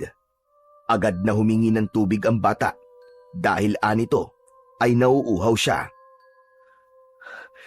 Tapos na. Maayos na po siya. Hindi na siya magagambala ng duwende. Ang mga tao sa loob ng kubo ay napatingin kay Juanito na may halong pagtataka at paghanga sa kanilang mga muka. Maging si Kapitan Teodoro at Apong Julio ay hindi makapaniwala sa ginawa ni Juanito. Juanito, paano mo nagawa yon? Ngunit bago pa siya makapagtanong pa ng marami, mabilis na lumingon si Juanito at nagmamadaling lumabas ng kubo. Hindi niya alam kung kaya niyang sagutin ang mga tanong ng kapitan. Hindi pa siya handa. Ang alam lang niya ngayon ay isang lihim na naman sa kanyang pagkatao, ang kanyang ibinunyag. Pagkarating ni Juanito sa bahay ni Kapitan Teodoro, ay agad siyang dumiretso sa kusina at kumuha ng isang basong tubig. Matapos niyang uminom, ay pinilit niyang pakalmahin ang sarili. Habang unti-unting bumabalik ang kanyang paghinga sa normal, ay napahawak siya sa kanyang noo. Doon niya napagtanto na sa ginawa niyang panggagamot sa bata, ay isiniwalat niya ang kanyang sarili sa buong baryo. Pero pumasok sa kanyang isipan ang larawan ng batang nangingisay sa banig. Kung hindi niya yun ginamot, ay baka lalong mas malala pa ang mangyari sa bata. Kaya pinilit niyang kumbinsin ng sarili na tama lang ang kanyang ginawa. Nagulat si Juanito nang biglang dumating si Kapitan Teodoro. Seryoso ang mukha nitong lumapit sa kanya. Juanito, sino ka nga ba talaga? Hindi sumagot si Juanito. Nung una kitang nakitang nakipaglaban, ay nagulat ako sa husay mo. Maaari ko pang ipagsawalang bahala yon. Pero ang ginawa mong panggagamot kanina, hindi ko na pwedeng baliwalain yon. Hindi ako nanunumbat dahil bukal sa kalooban kong tumulong sa iyo, Juanito. Sa tingin ko naman, ay may karapatan ako malaman kung sino ka ban talaga. Malalim ang buntong hiningang pinakawalan ni Juanito. Alam niyang wala na siyang ibang pagpipilian, kundi ang magsabi ng totoo. Tama ka, Kapitan. Siguro nga ay dapat mong malaman kung sino ba talaga ako. Sa baryong pinanggalingan ko, ay isa akong kilalang antingero at manggagamot. Maraming humihingi ng tulong sa akin. At ginagawa ko ang lahat para matulungan sila. Pero isang araw, may isang batang babae na kinulam. Inaanak ko po ang batang yon. Ginamot ko siya. Akala ko ay napagaling ko na siya. Pero hindi na siya nagising kinaumagahan. Namatay siya na hindi ko alam kung may kinalaman ba ako sa pagkamatay niya o wala. Kaya't simula po noon, tinalikuran ko ng panggagamot. Iniwan ko ang aking baryo at dito ako nagpunta sa baryo Masingsing. Dahil gusto kong kalimutan ang lahat na nangyari sa lugar na yon. Ang plano ko ay kalimutan na rin ang panggagamot. Pero nung makita ko ang bata kanina, ay hindi ko napigilan ang aking sarili. Alam kong kaya ko siyang tulungan at hindi ko siya kayang makitang mamatay sa harapan ko. Isang buntong hininga ang pinakawalan ni Kapitan Teodoro bago ito tumango. Tama nga. Tama nga ang kutob ko sa iyo, Juanito. May kakaiba talaga sa iyo, kaya kita tinulungan. Kapitan, wala na sanang ibang makakaalam nito.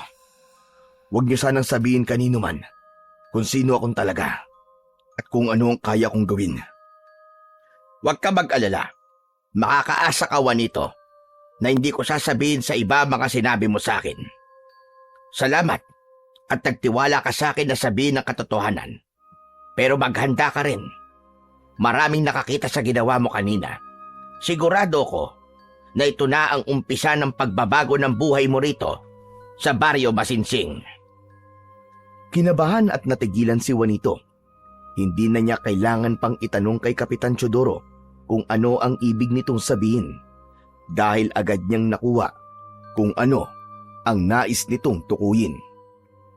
Sa mga sumunod na araw ay napatunayan ni Juanito na hindi nga nagkamali si Kapitan Teodoro sa sinabi nito. Dumagsa ang mga tao sa bahay ng kapitan at lahat ay nais magpagamot kay Juanito. Nung una ay ayaw harapin ni Juanito ang mga tao. Nakakulong lang siya sa kwarto, ngunit hindi na nakatiis si Kapitan Teodoro at kinausap na siya nito. Juanito, wala ka nang magagawa. Hindi mo na maitatanggi kung sino kan talaga. Narito ang mga taong nangangailangan ng tulong mo. Ramdam ko na hindi sila aalis dito hanggat hindi mo sila ginagamot lahat. Hindi sumagot si Juanito. Nanatili siyang nakasiksik sa isang sulok. Ginamit mo ang kakayahan mo para iligtas ang isang bata. Huwag mong ipagkait ang biyayang ibinigay sa inang Diyos, Juanito. May dahilan kung bakit sa iyo yan ibinigay. Naramdaman ni Juanito ang bigat ng mga salita ni Kapitan Teodoro. Hindi niya kayang itanggi na meron itong punto. Sa huli, kahit labag sa kanyang kalooban, ay lumabas na si Juanito at hinarap ang mga taong nais magpagamot sa kanya. Sa bawat sakit na nagagawang pagalingin ni Juanito, ay nadadagdagan ang paghanga ng mga taga-baryo Masinsing sa kanyang husay. At lumipas pa nga ang ilang araw at mas dumami pa ang mga dumadayo sa bahay ni Kapitan Teodoro. Hindi lamang mula sa baryo Masinsing, kundi pati sa mga kalapit na lugar. Isang umaga, habang naghahanda si Juanito sa panibagong araw ng panggagamot, ay dumating si Apong Julio. Sa pagpasok nito sa bahay ay isang makahulugang ngiti ang sumilay sa labi nito. "Oh, Apong Julio, kayo pala yan. Huwag niyo pong sabihin na magpapagamot din po kayo." Wala akong karamdaman, Juanito. Gusto ko lang sabihin sa'yo na ginulat mo kaming lahat sa kakayahan at galing mo sa panggagamot. Patawad po, Apong Julio. Hindi ko po sinasadyang agawan kayo ng trabaho rito sa baryo. Pero kung sasabihin niyo po na huminto na ako sa panggagamot, ay gagawin ko ho. Hindi ko po intensyon na palitan kayo sa lugar na to dahil naniniwala po ako na hindi ko po matatapatan ang pagtulong na nagawa niyo rito sa baryo Masinsing. Ano ba sinasabi mo, Juanito? Hindi mo ako inagawan dahil ang totoo ay ginawan mo pa ako ng isang malaking pabor. Salamat sa iyo kasi sa wakas ay may makakatulong na ako sa panggagamot. Kahit paano ay makakapagpahinga na ako. Gumaan ang pakiramdam ni Juanito sa sinabi ng matanda at hindi niya napigilan ang mapangiti. Ngunit sa kabila ng papuri at pagtanggap sa kanya ni Apong Julio ay isang bagay pa rin ang bumagabag sa kanyang isipan. Natakot siya na baka may makaalam sa nagawa niya noon. Wala siyang ideya kung tatanggapin pa siya sa baryo Masinsing kapag nalaman ng mga tao roon na may isang batang babae ang nasawi matapos niyang gamutin. Sa paglipas ng mga araw, ay unti-unti nang nasanay si Juanito sa bagong buhay niya sa baryo Masinsing. Hindi na niya iniwasan at tinanggihan ang mga taong lumalapit sa kanya upang magpagamot. Sa halip, tinanggap niya muli ang kanyang tungkulin at buong puso niyang ginamit ulit ang kanyang kakayahan sa panggagamot. Dahil doon ay bumalik na ang tiwala niya sa sarili at sa kanyang kakayahan. Napagtanto niyang kahit saan siya magpunta ay hindi niya matatakasan ang kanyang tungkulin na tumulong sa mga may sakit. At sa bawat taong napapagaling ni Juanito ay lalo lang nakikilala ang kanyang pangalan sa buong baryo. Hindi nagtagal, naging tanyag siya sa baryo Masinsing bilang isang manggagamot na walang hindi napapagaling. Ang pangamba niya dati na baka muli siyang magkamali ay unti-unting napalitan ng kumpiyansa at kasiyahan sa tuwing may napapagaling siyang may sakit. At sa unang pagkakataon, matapos ang trahedyang bumago sa kanyang buhay noon, ay naramdaman niya ulit ang tunay na halaga ng kanyang kakayahan. Isang araw, biglang nabalot ng takot ang buong baryo Masinsing matapos kumalat ang balitang may aswang na namataan ang ilang residente nung nagdaang gabi. Ayon sa mga nakakita, isang matangkad na aswang na may mahahabang kuko at pulang mga mata ang gumagala na tila naghahanap ng mabibiktima. Ang takot ay mabilis na lumaganap at halos lahat ng tao ay nagkulong na lamang sa kanilang mga bahay bago pa man lumubog ang araw. Habang abala naman si Juanito sa pagpapahinga, matapos ang maghapong panggagamot, ay dumating si Kapitan Teodoro.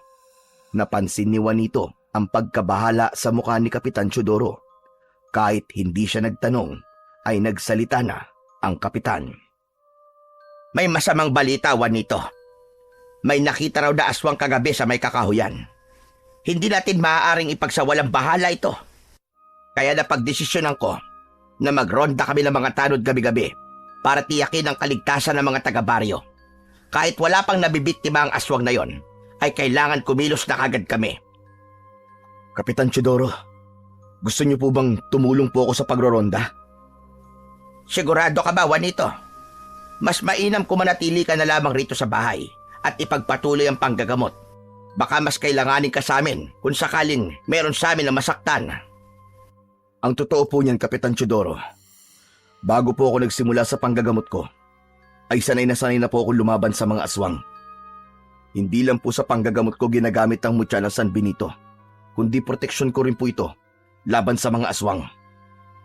Saglit na natahimik si Kapitan Teodoro. Tinignan nito si Juanito na waring iniisip kung totoo ang kanyang sinasabi. Sa huli ay tumango si Kapitan Teodoro at bahagyang napangiti. Kung ganon, malaking tulong ka sa amin, Juanito. Sige, payag na akong tumulong ka sa pagroronda. Isang ngiti lang ang isinagot ni Juanito. Masaya siya na hindi lang sa pagpapagaling ng mga may sakit siya makakatulong, kundi sa pagtugis na rin sa aswang na gumagala sa baryo Masingsing. Kinagabihan ay nagsimula na ang pagroronda ni Juanito at Kapitan Teodoro kasama ang mga tanod. Lahat sila ay may dalang sandata gaya ng sibat, itak at pamalong yari sa matitibay na kahoy. Si Juanito naman ay may hawak na itak. Habang naglalakad sila sa gitna ng kadiliman patungo sa kagubatan, ay isang malakas na sigaw mula sa isang babae ang pumunit sa katahimikan. Nagkatinginan sina Juanito at Kapitan Teodoro at agad silang kumilos. Mabilis nilang tinungo ang pinagmumulan ng sigaw hanggang sa isang babaeng tumatakbo at takot na takot ang kanilang nakasalubong. Sa likuran ng babae ay doon nila nakita ang isang aswang na nakasunod sa babae. Matangkad ang aswang, payat na parang tuyot na tuyot ang katawan. Mahahaba ang mga kuko at ang mga mata nitong namumula ay tila kumikislap sa dilim. Walang pag-aalinlangan na humarang si Juanito sa harapan ng aswang. Itinaas niya ang kanyang itak upang ipakita sa aswang na hindi siya natatakot dito. Napahinto ang aswang at sa galit nito, umangil ito ng malakas habang matiim na nakatingin kay Juanito. Sa halip na umatake ang aswang, ay bigla itong umatras. Tila natakot yon sa dami ni Juanito. Mabilis na tumakbo ang aswang, kaya agad na nag-utos si Kapitan Teodoro na habulin ang aswang. Mabilis nilang sinundan ang tumatakas na aswang, pero masyado yung mabilis, kaya mabilis din yung nawala sa paningin nila at hindi na nila alam kung saan yon nagsuot. Huminto sina Juanito at Kapitan Teodoro na kapwa hinihingal dahil sa pagtakbo. Pinakiramdaman nila ang paligid, ngunit wala na ang presensya ng aswang. Ang bihira. Kung ganun pala, totoo mga kwento na may aswang na nga dito sa baryo Masingsing. Dati na po ba may aswang dito, Kapitan? Wala, Juanito. Ngayon lang nagkaroon ng aswang sa lugar na ito. Kaya nga nagtataka kami kung bakit biglang may pag-atake ng aswang na nangyayari. Natahimik si Juanito at naramdaman niya ang malamig na hangin na yumakap sa kanya. Hindi niya mawari, pero tila meron siyang koneksyon sa aswang na yon. Kanina, nang nakita niya ang aswang, ay parang pamilyar yun sa kanya, pero hindi lang niya maalala kung saan niya ito nakita. Sa mga sumunod na gabi, ay patuloy pa rin ang pagroronda ni Juanito at Kapitan Teodoro, kasama ang mga tanod ng baryo Masingsing. Hindi sila pumalya sa pag-iikot upang makasiguro na ligtas ang mga tao roon. Ngunit sa kabila ng kanilang pagbabantay, ay hindi na muling nagpakita ang aswang. Wala na ring naiulat na umatake o merong ibang tao na nakakakita rito. Isang linggo na ang lumipas at unti-unting bumalik ang normal na buhay ng mga tao sa baryo. Bagamat may takot pa rin ang ilan, nagsimula naman ng makampante ang nakararami. Kahit paano ay iniisip na baka tuluyan ng umalis ang halimaw. Habang naglalakad sa isang masukal na daan patungo sa dulo ng baryo, ay tinanong si Juanito ni Kapitan Teodoro. Juanito, sa tingin mo ba, natakot na yung aswang at tuluyan na siyang umalis dito sa lugar natin? Napansin ko kasi, nung unang beses natin siyang nakita, ay parang natakot siya sa dami natin. Hindi lang po ako sigurado, Kapitan. Pero sa palagay ko, hindi talaga siya umalis at nandito pa rin siya. Sa tingin ko, naghihintay lang siya ng tamang pagkakataon para umatake ulit. Hindi tayo dapat maging kampante, Kapitan. Napabuntong hininga si Kapitan Teodoro at tumango. Kung ganon, mas paiigtingin pa natin ang pagbabantay. At sana ay mahuli na natin ang aswang na yon para makatulog na ulit tayong lahat ng maayos sa gabi. Tahimik na nagpatuloy ang kanilang pagroronda. Maging si Juanito ay nais nang matapos ang madilim na kabanata na yon sa baryo Masingsing. Kahit sandali pa lamang siyang nasa lugar na yon, ay malaki na kagad ang pagmamahal niya sa mga tao doon. Lalo na't ang baryong yon ang naging kanlungan niya nang pinili niyang umalis sa lugar kung saan siya isinilang at lumaki. Madaling araw na nang matapos ang pagroronda ni Juanito at Kapitan Teodoro. Tahimik nilang tinahak ang daan pauwi sa bahay ng kapitan. Pagkarating sa bahay ay huminto si Kapitan Teodoro sa may sala at tumingin kay Juanito. O sige na, Juanito, magpahinga ka na. Sigurado na mamayang umaga ay dagsana naman ang mga magpapagamot sa'yo. Sige na, magpahinga ka na. Kaya nga, Kapitan. Pero ayos lang naman. Masaya po ako na nagagawa ko ulit ang bagay na akala ko ay tuluyan ko ng tinalikuran. Pero hindi ka ba napapagod? Sa umaga, nanggagamot ka. Sa gabi naman, sumasama ka sa amin sa pagroronda. Hindi ka naman obligado na gawin ito palagi, Juanito. Wag ko kayo mag-alala, Kapitan Teodoro. Kaya ko naman po. Sanay na po ako sa ganitong buhay. Ito po talaga ang gawain ko. Saka na po ako magpapahinga kapag natapos na po ang problema natin sa aswang at kapag nakasiguro na tayong ligtas na po ang baryo Masingsing. Salamat. Malaking bagay ang ginagawa mo para sa baryo namin, Juanito. Maraming salamat talaga sa'yo. Isang tipid ng ngiti lang ang isinagot ni Juanito at saka siya pumasok sa kanyang kwarto. Nang humiga siya sa papag, ay dun na niya naramdaman ang labis na pagod. Kaya naman, nang ipikit niya ang kanyang mga mata, ay mabilis siyang nakatulog. Sa gitna ng maimbing na pagtulog ni Juanito, ay bigla siyang nagising. Mabilis ang tibok ng puso niya at agad niyang naramdaman ang maalinsangan na hangin. May kilabot na gumapang sa buo niyang katawan. Alam niya na kapag ganun ang pakiramdam niya, ay merong aswang sa paligid. Agad niyang inabot ang itak na nakatago sa ilalim ng kanyang papag at mahigpit na hinawakan ang mutya ng San Benito na nakasabit sa kanyang leeg. Dahan-dahan siyang sumilip sa siwang ng bintana, ngunit wala siyang makitang kahina-hinala sa labas ng kubo ni Kapitan Teodoro. Ganun pa man, hindi niya maiwaksi ang matinding pakiramdam na may isang pares ng mga mata ang nakamasid sa bahay ni Kapitan Teodoro mula sa labas. Mabilis na nag-isip si Juanito. Lumabas siya ng kwarto, dala ang matalas niyang itak. Binuksan niya ang pinto sa may sala, ngunit bago pa man siya makalabas ng tuluyan, ay sinunggaban na siya ng aswang. Napahiga si Juanito habang ang aswang naman ay nasa ibabaw niya. Nanlilisik ang mga mata nun at may malapot na laway na tumutulo mula sa bibig nitong may matutulis na mga pangil.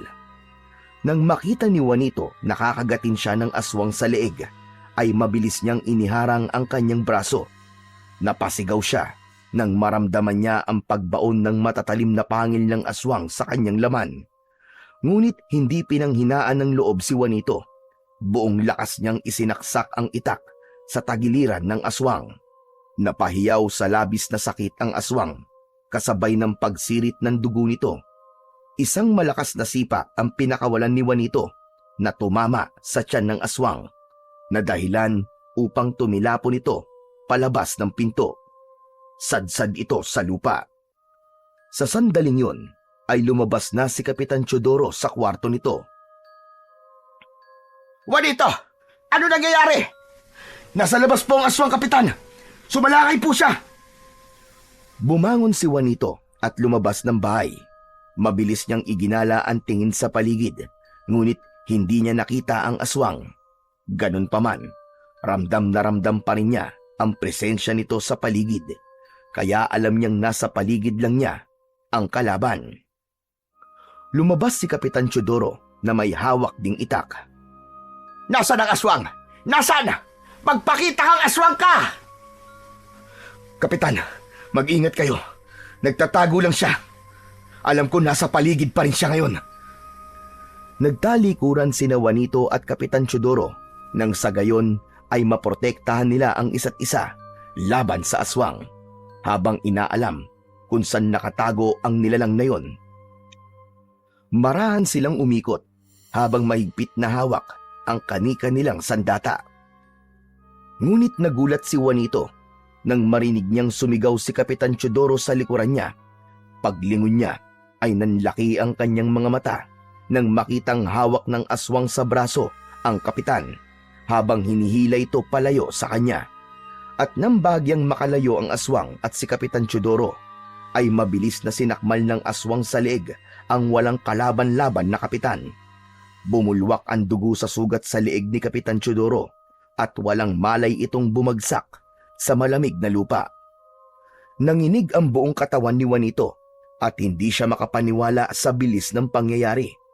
Malakas na tumawa ang aswang habang matalim ang mga matang nakatingin kay Juanito.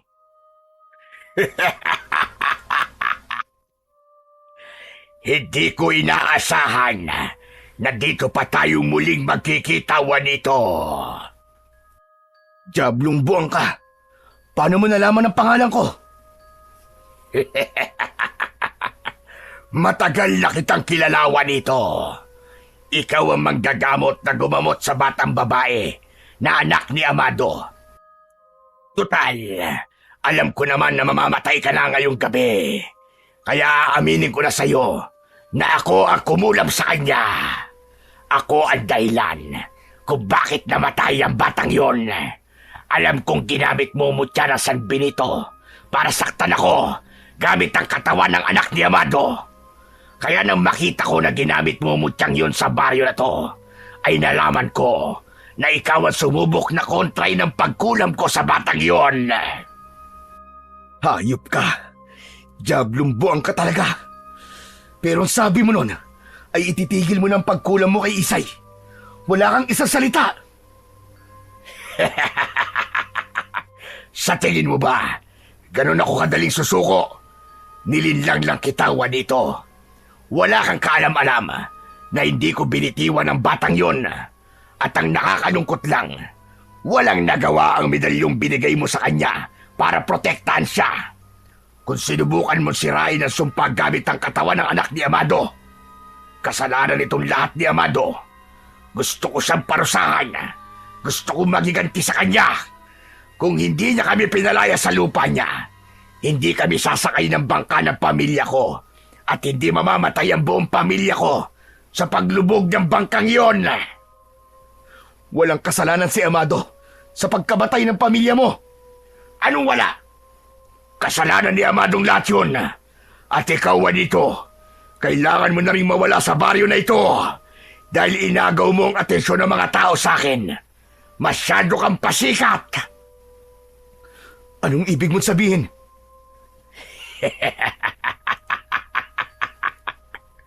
Hindi mo na kailangan malaman pa ang kasagutan. Ang mahalaga, wawakasan ko na ang buhay mo ngayong gabi. Dahil ako lang ang dapat na mabuhay sa ating dalawa. Sa isang iglap ay sumugod ang aswang kay Juanito. Nakita niya kung gaano ito kabilis. Ilang beses na iniwasan ni Juanito ang pag-atake ng aswang, pero dahil sa liksi nito ay ilang beses din siya nitong nakalmot at nakagat sa iba't ibang parte ng kanyang katawan. Ngunit sa kabila ng bilis ng aswang ay naniniwala pa rin si Juanito na meron siyang laban dahil suot-suot niya ang mutya ng San Benito.